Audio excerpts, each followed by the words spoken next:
All right. Joining us now, former U.S. ambassador to the UN and Republican presidential candidate Nikki Haley. Thanks so much for joining us this morning. Obviously, we'd like to get your thoughts on this news as we sort of are learning more. Not a whole lot of detail on what exactly happened here, but a U.S. soldier confirmed detained by North Korea. What is your reaction to that? You know, unfortunately, here we go again. I mean, my heart goes out to the Warmbier family, because don't forget what happened to Otto Warmbier when they detained him. This Kim Jong-un is a tyrant. He's a thug. He's a murderer.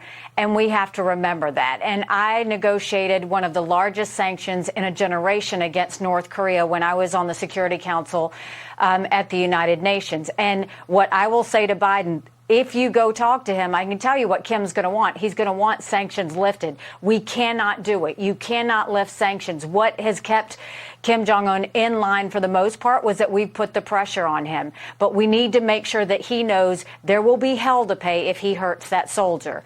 And so it's troubling. It's concerning. You can't trust Kim Jong-un. You can't trust North Korea.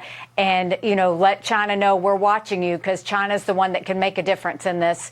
And we'll see what they do in that process. Certainly can. Beijing pulls all the cards in that country. Another topic, the Israeli president, Isaac Herzog, is in Washington this week. Been a lot of back and forth between progressives on the left, and this was the comment on Saturday from Congresswoman Jaya Paul about a racist state. Watch.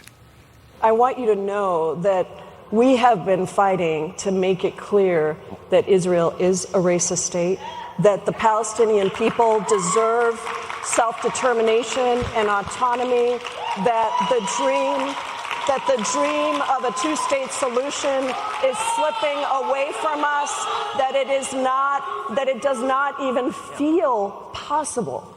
That was 4 days ago. Then came the apology, and the apology basically laid it at the feet of Benjamin Netanyahu entirely, and that she did say that she does not believe Israel is a racist nation.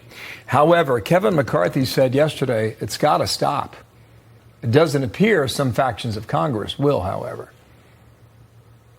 Well, you know, I think look at the fact that Biden is staying silent on this. This is not new. We remember when AOC said this was about the Benjamins. We know that when Tlaib said this was an apartheid state, we're now seeing Jayapal say it's a racist state.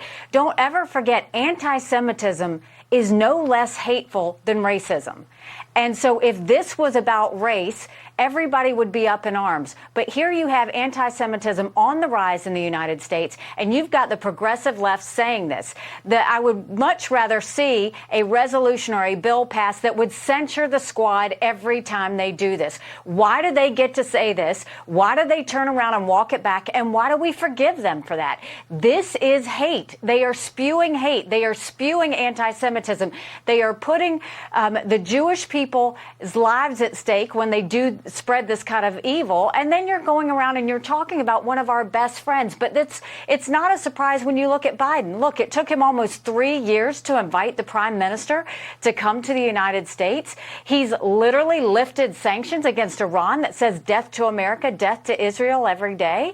I mean, they have treated our friend more like an enemy, and they treat our enemies more like friends. It doesn't make sense. And so it's no surprise that these progressives keep saying this, and it's no surprise that the Democrats are silent and Biden is silent. Good to get your reaction to that. Meanwhile, John Kerry with our Chinese counterpart talking about climate change and the priority we should be making that over most anything else.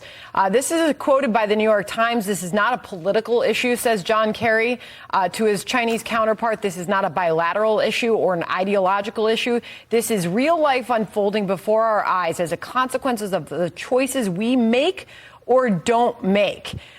Basically, he goes over to China and says, set aside politics. Let's tackle climate change together. At a time when the Chinese economy is already sputtering, he's telling them to do what we've done, move away from fossil fuels, engage in economic peril. At what cost are we as a country willing to continue to push this green agenda and now telling other countries to follow suit? It's a remarkable moment.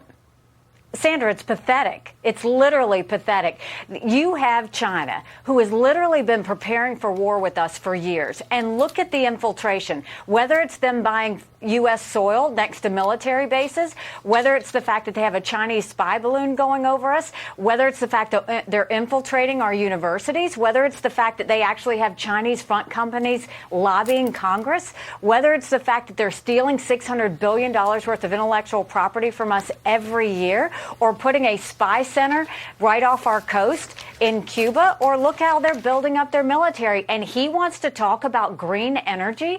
I mean, the priorities of the Biden administration are so off base. And John Kerry's like the poster child for it, at how our priorities are not where they need to be. This is a country that is trying to destroy the West. This is a country where President Xi has said that he wants to change what is said in the Bible to say that we have to reduce the amount of Western leadership that is in the world. It's disgusting, and it's just off base. It's why our enemies are laughing at us. It's why America looks so weak, and it's why we need a new president to make sure that we take these tyrants on and let them know their place. Time when China builds a new coal plant every 2 weeks. Pretty remarkable.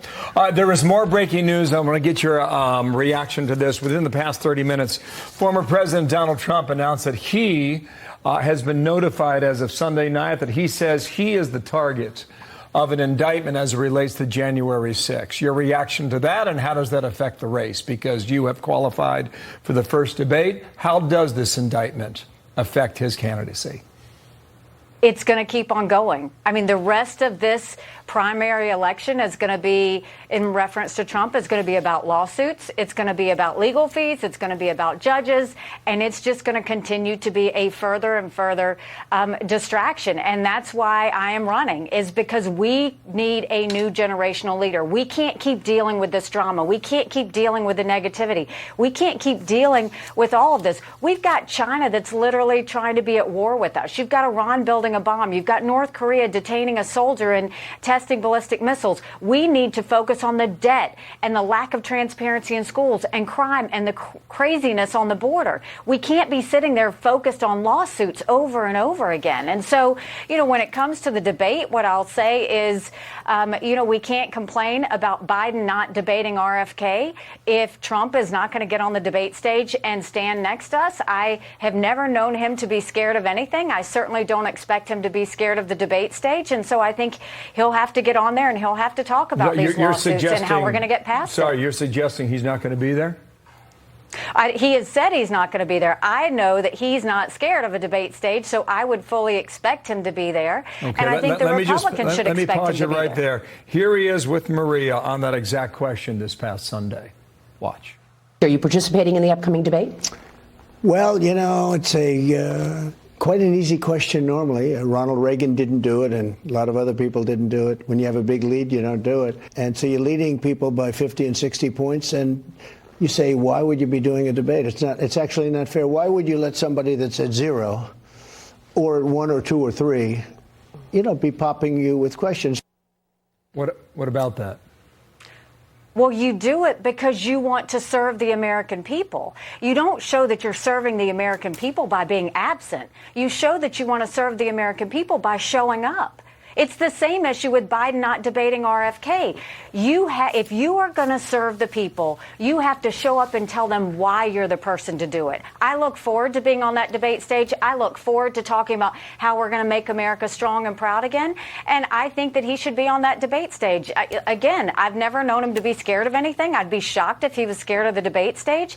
But we'll see what happens. One quick follow-up to that, Ambassador. Do you believe it helps or hurts you and the other candidates if he does stay off that stage?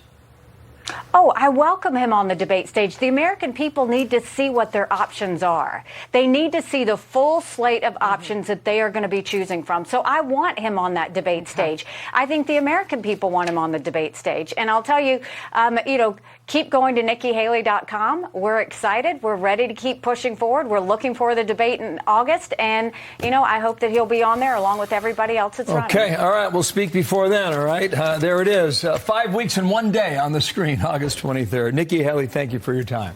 Thank you, Ambassador. Really appreciate it. Right now, Trump's qualified.